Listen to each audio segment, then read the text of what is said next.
Hey guys, welcome to Average Guy Outdoors, where you get to learn how to do average guy stuff. So today I'm going to be taking some wild game and turning it into tacos with some super simple low cost ingredients. Nothing special today. I've got a pound of frozen deer that I killed a couple weeks ago now actually, so he's pretty fresh. But that's solid frozen. Your simple taco mix, if you want to get one of those. These are simple ingredients. You can technically make these yourself if you already got a taco mix you like. I like to add a little bit of extra cayenne pepper. I use a beef tallow as my fat. That really helps keep a good flavor. And a little bit of lime juice is a good idea. So first thing we're going to do is we're going to thaw out some of this. And I like to thaw with a sink thaw. Alright, for my sink thaw, or cold water thaw, depending on what you call it, I like to use a Ziploc bag, do a little homemade vacuum sealing. Take your frozen meat, take it in a bowl, submerge it, and roll the air out. Don't get any water in the bag. Better to close it a little bit. So you just have that last part to close. When your kids suck the air out of the bag. Alright, squish all the air out with the water. And close it off. It's not vacuum sealed, but you can just see it's a lot better, you know, than just trying to toss it in there. So, then you're going to put it in one bowl with cold water in the sink. And then personally, I mean, you can let it float, but personally I like to do a second bowl and let it float on top of it because it keeps it actually submerged in the water. Cold from the top, cold from the bottom. It's recommended to change your water every 30 minutes so the water doesn't get too warm and start creating bacteria on the outside. Personal preference on how you want to do that. I usually leave the water for about an hour or so. That's my location, you know. So we're going to put this in the sink and we're going to start thawing and we'll come back.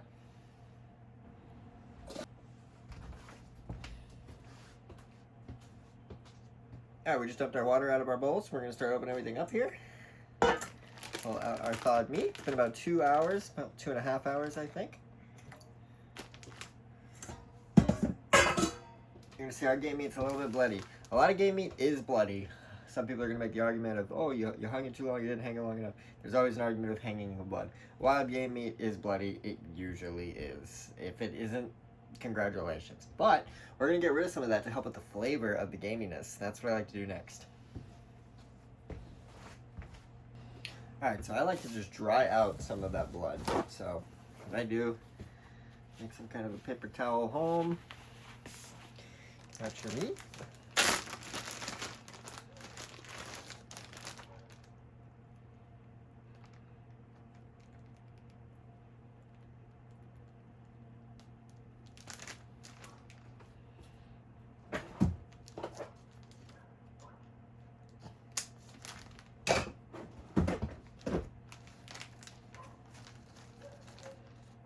Right on the paper towel.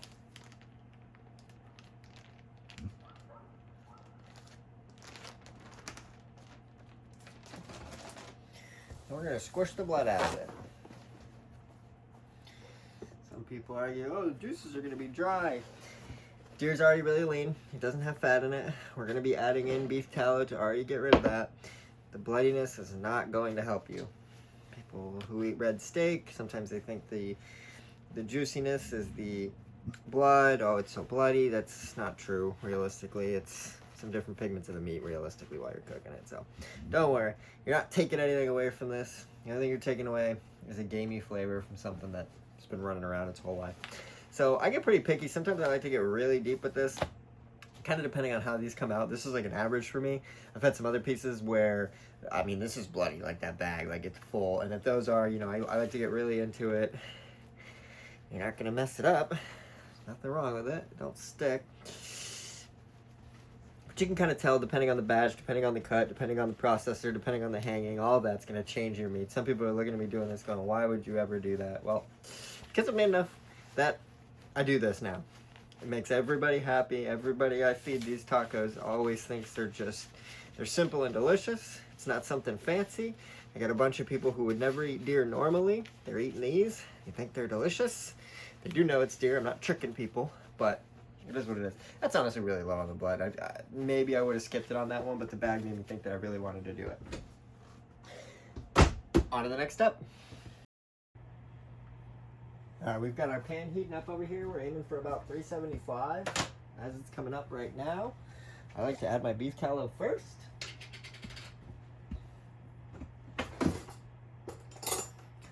I don't have a measurement to this. A couple spoonfuls basically goes with a pound is what I've been doing. So about 2 of those, I would say.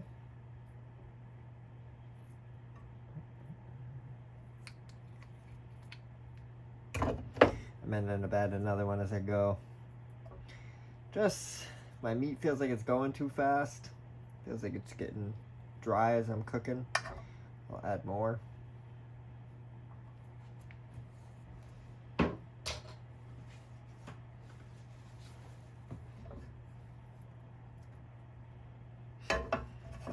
Throw it on my counter a little bit.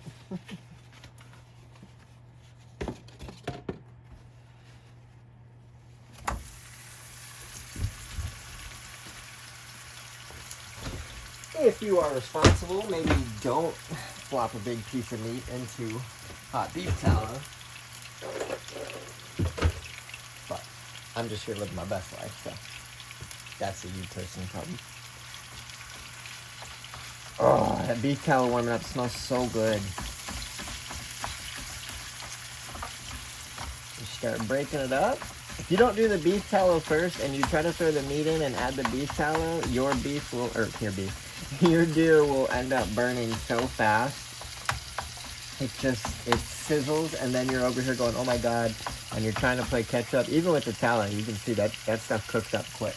So we're gonna be breaking this up, doing about 6 to 7 minutes on this. I like to be breaking it up immediately.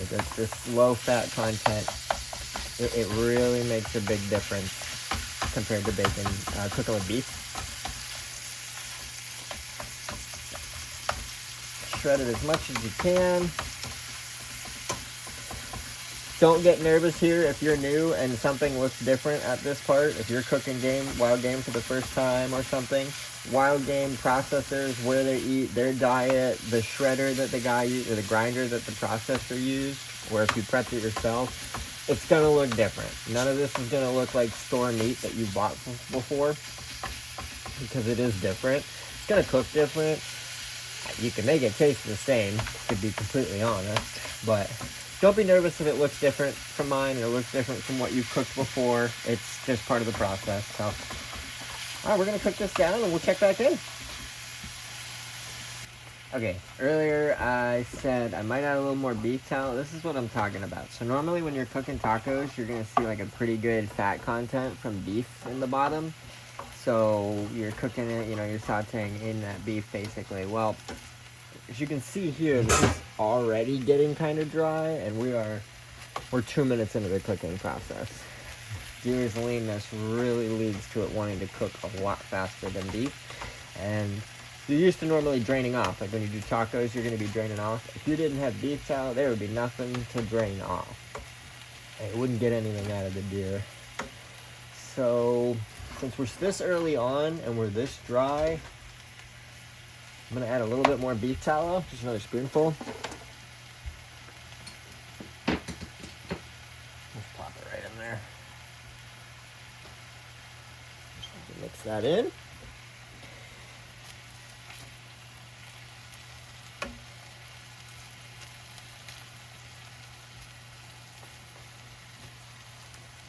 You can use other fats other than beef tallow. There's a lot of options. Pork fat has been probably the longest thing that people have been using. But you can kind of see how that moisture content right there. You need that while you're cooking. So that's why we put that in there. But like I said, you can use other stuff. I'm personally a huge fan of beef tallow. It's just beef fat. We used to use it for hundreds of years. And then people came out and said animal fat's bad and why we're all dying. And it turns out that's not the truth. So we're going back to using it. Alright. Cooking right along here. Yeah, you want to see that little bit of juiciness behind the meat. A little bit of juiciness going on while you're cooking. Alright, we'll come back shortly. Alright, we've cooked down here for about 6 minutes. It's going real quick. We're going to go on to our next part here, which is going to be water and seasoning. Bring it up to a boil. So if you got one of these, most of these recipes usually call for 3/4 of a cup of water. That's not enough water if you're using wild game meat. If you're using a dry wild game, it's going to take up a lot of that water, so you're going to want to up that a little bit. I don't usually do a whole cup unless I didn't have enough tallow and I saw that I probably needed a whole cup. That was probably my plan. But next thing we're going to do is we're going to drain this off. So I like to just pull my meat to one side of the pan. Let it drain off. You might experience a different color of drain off than what you're familiar with cooking beef. Still normal. And that's honestly something you're going to experience different. That's the same of your processor, your hang time, your deer's diet, or any of your wild game's diet. You might get a different color in your drain off, or a different amount. I'm going to kill the heat real quick just so I'm not singeing this meat. This doesn't need to be cooked that hard.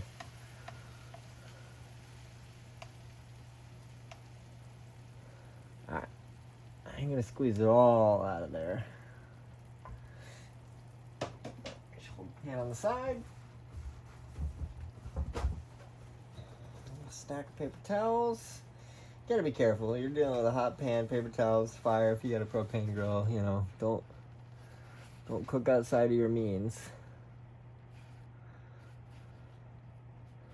Make sure you're being safe and doing what's responsible for wherever your environment is.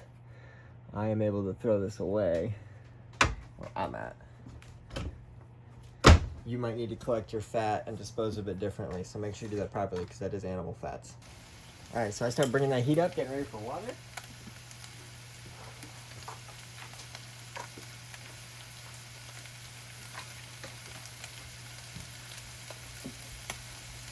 Alright, I do a little more than 3/4 of a cup. Not quite a cup, somewhere between 7/8 if you want to be it. And it goes quick. Sometimes I just end up a little more water and get hurt.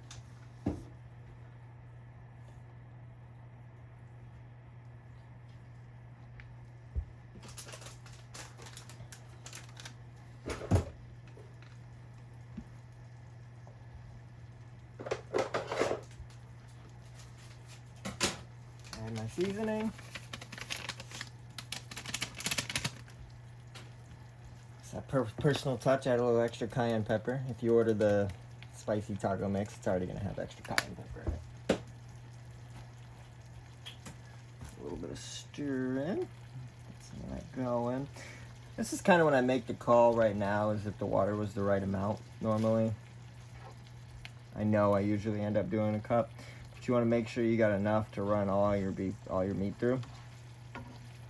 If it's like you're kind of dry and you're trying to push it onto your meat, just add more water. It's not going to hurt. It's going to soak it up. Make sure you're stirring your seasoning actually around. We're up to high heat now. We're going to bring it up until it's basically boiling.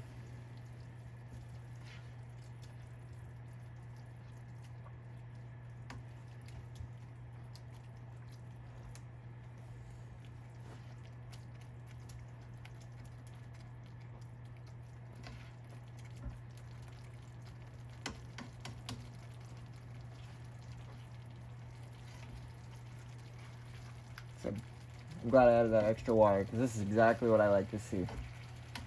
I like to almost look like a little wet pile of sloppy joes when it starts coming up for a boil.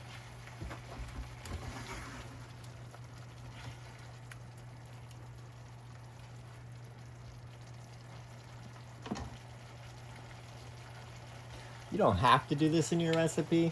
This is something I've always done. A little bit of lime juice can really help the acidic thing.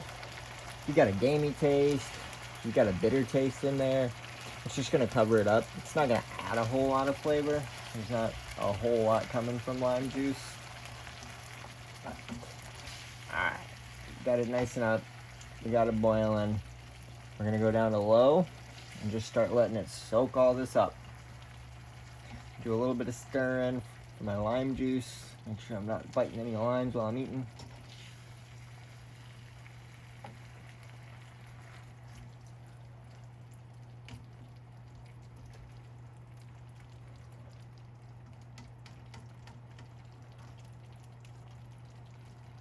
Let that simmer. Okay, we've been simmering for a couple minutes now. Starting to get that thick coating. That's good. I like to move it every once in a while.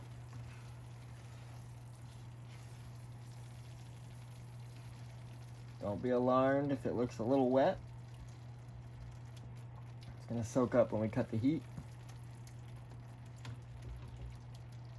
which I think we're gonna do. Yeah, once you've let it simmer like this after you're boiled up, let it cook down, simmer for about 3 or 4 minutes. Just has this, starts to have this done look. A little bit of the crunchies over there, a little dark spots, a little brown. That's kind of how you know you're done. I cut the heat, leave it in the pan and on the heat, and just let it rest. Come down for a couple minutes. It's gonna be ready to serve. All right, we've got it thickened up. Still just finishing up here, but I won't bore you guys with how I make a boring taco. But you're ready to serve at this point. So however you want to make your tacos, you want to do burritos, burrito bowls, however you want to make it from here, that's up to you. A little DIY, how to make tacos with affordable ingredients and wild game meat. Whatever you guys want to see next, let me know.